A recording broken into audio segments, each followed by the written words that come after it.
Grace Cleveland, undefeated Hey, atomweight prospect. It's good to get you on the show. How you doing? How you living? It's lockdown season right now. I know, but thankfully that the sun's out, so and it's spring in Colorado and it's just beautiful. So I've just been running outside, doing workouts outside and inside, just trying to make the best of it. Outdoor workouts, is that something that you do often, or is it something that you're doing now more than ever? Well, actually, in the summer, I love outdoor workout because I like to get a good tan and I enjoy the sun. So Well, with the coronavirus thing, how bad is it in Colorado? Is it not as bad as other places around the country? I guess out here it surprisingly isn't that bad. Like, I guess there's just people testing positive, but the fatality isn't as high as other places. So, and I think people are, hopefully listening, staying home. When I do see people, it's either like running outside, but most people are like, 6 feet away from each other. 6 feet. It's weird that it's only 6 feet, right? Why isn't it 10 or 20 or 30? Right? I mean, I don't know. Technically, they say 6 feet, but I've heard other things too. So, who really knows? Exactly. So you don't go anywhere except for your home and outdoors. And you see like online right now with Asians, they're kind of being a Oh, target. And I know. for yourself, have you felt anything different? I I feel like I think I'm in my head about it too, just because of the whole like publicity of it and like how they're like, oh, Asians are, you know, we're getting blamed for it, or people like are jumping other Asians because of it. But I just I feel like when I see people, I'm like, oh, they're looking at me weird, but I think that's just like in my head. But definitely like if like you're coughing or sneezing, you're like, oh, they probably think I have it. Are you working out alone, or do you have people that you go outdoors with? Yeah, I have a partner and he's actually a kickboxer. He did MMA. So I'm thankful and he's a good coach too. So I definitely train with him. And then I do like my own workout. But then I also, my sister, she lives on the other side of the city, but that's the only time I drive if I go see her and I work out with her. All right, so you got a lot of people that you can go exercise with. I've talked to a few fighters that have fights lined up, scheduled, in the UFC, and they're training in their basement by themselves. I know you have to, like if you really want it, and like it's a good thing though. You get like to learn more about yourself, I guess, right? Like how to keep yourself not to go insane. Definitely. Well, you have such an incredible story, and you're still very young and young in your career. But 2017, the accident that you had at the park, where you were paralyzed. How scary was it? Because it seemed like in the interview that you were saying like it wasn't that bad, but was it scarier than you kind of explained? It was definitely scary, but at the time, like I didn't know what really being paralyzed is, and like having a spinal cord injury, how big of an issue that is. I'm like, oh my god, like your neck is so important, and I didn't know that until that happened. Like being reckless and free. But at the time, I think I was in denial because I just like refused. I was like, no, I'm gonna keep fighting. I'm gonna work out. There was time where I would cry to myself when I was really like alone and frustrated, but I just honestly I had support. Like every day I was in a hospital, I was not alone. There's always people coming to see me and just keeping me entertained. So that was definitely, helped me through the situation. You had a lot of rehab and multiple new myriad number of doctors visits. Other than the people, what else pushed you through all of those sessions? Because I could only imagine how tough it was for you. Um, you know, just I'm always just very high energy, and the only thing that really killed me was not being able to move like I, used to, or being able to work out. So I think having that, um, structure of training all the time and that mindset got me through it too. Because when I was doing my rehab, they made me train 3 times a day, and I was like, hell yeah!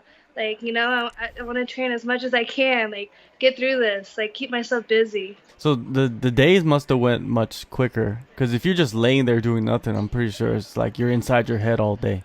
Oh yeah. Well, the first 2 weeks I was like honestly on a bunch of painkillers because I was in so much pain. Like even it took me a week to be able to sit up. Like it took all my energy, and when I would sit up, I had just so much pain, and it's so hard to describe because it's nerves, Like I just remember just like my head felt like it was gonna explode. I'm like, ugh. But it's definitely just pushed through it, and I was just determined. I was like, I got in a fight with my mom because 2 weeks I was like, I'm gonna fight again, and she's like, Do you want to be in a wheelchair? I was like, No, but I'm gonna fight again. Well, you need that mindset, right, to actually get back and to be walking and to be doing what you love now, is which is training and fighting. So, how long did it take for you to get up and running and being able to throw punches and kicks? I tried, I think 3 weeks I was trying to throw punches. I mean, they weren't pretty, but I was trying. I was like, I just gotta do it, going through the movements. But it took me a year to like feel I'm walking normal, I'm jogging normal. It's like funny learning how to walk again. Like you feel like a baby. Like you just look so awkward. I don't look as cute as they do when they're trying to walk.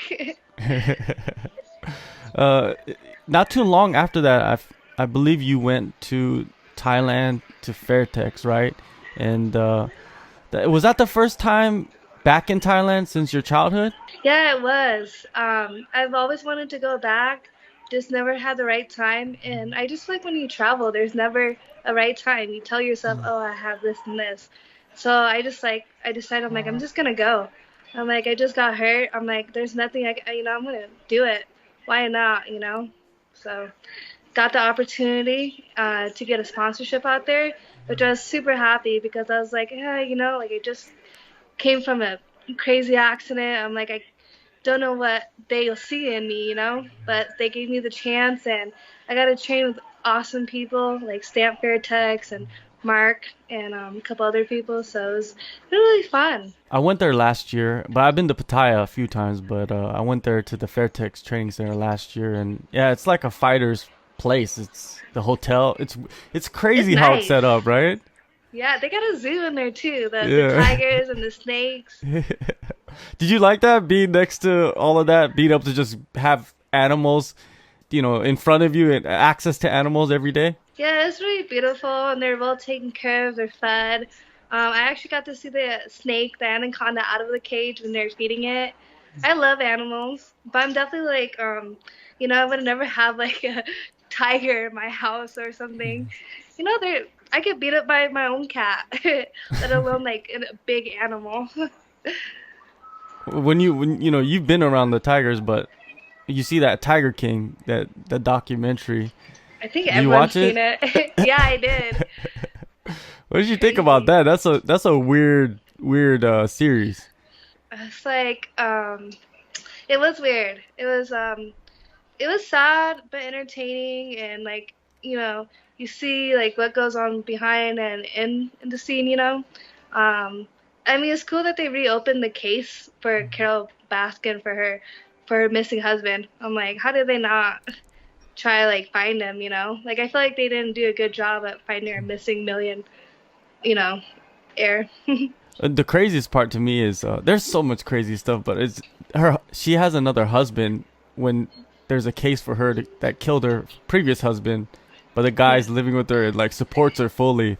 It's wild yeah, to me, like how what love can do, I guess. for sure. And there's always like rumors about people. You never know. Like, oh, like people are just crazy. He's probably like, I'll find out for myself. Take the risk. Yeah. Now go back to Fairtex, Pattaya. Anybody know anything about Pattaya? It's a wild place. Your It is. experience there, like you have to have balance, I guess, because if you could, there's the wild side of that area. That town is crazy. So how was that whole year?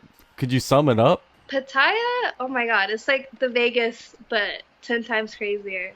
It was fun. I honestly partied a little bit out there. Like I had a little bit of drinking out there, but for the most part, I was training full time, like 2 3 times a day. They have a really good structure training schedule, and they're very kind of like kind of strict about it. Like they expect you to do this many classes. So, but it was fun.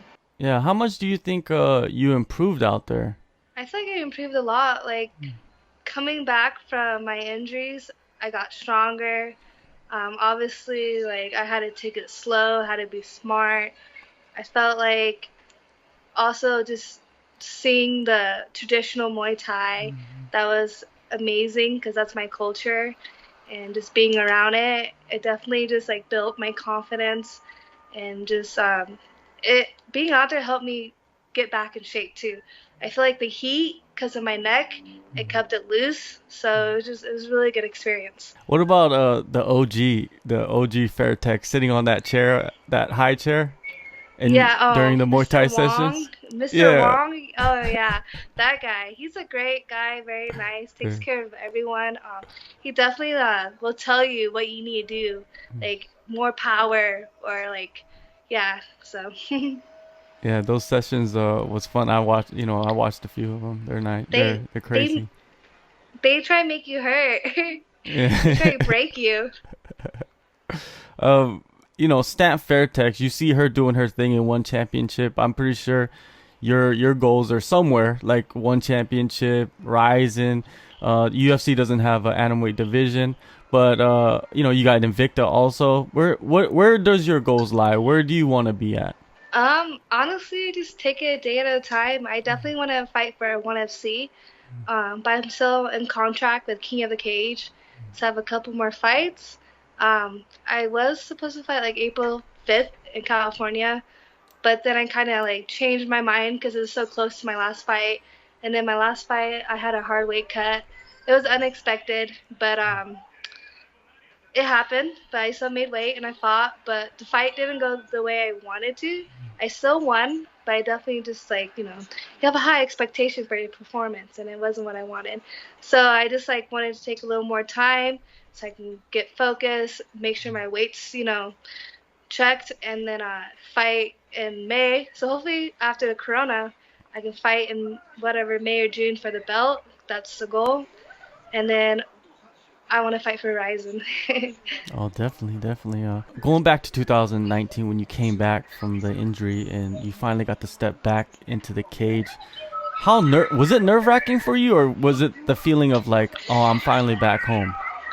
A little bit of both. It was definitely like when I train, I definitely get nervous. I get in my head, like, man, like, what if I mess my neck up? What if I tweak it? Like, I get scared. Sometimes I tell myself, like, oh, you could break your neck or something again. Like, but you can't think like that, Like, you gotta, like, either be all in or, like, if you aren't, then you're just gonna set yourself up. So when I definitely get to the cage, I change my mindset. I'm like, this girl's gonna try to hurt me. I gotta hurt her like before she hurts me.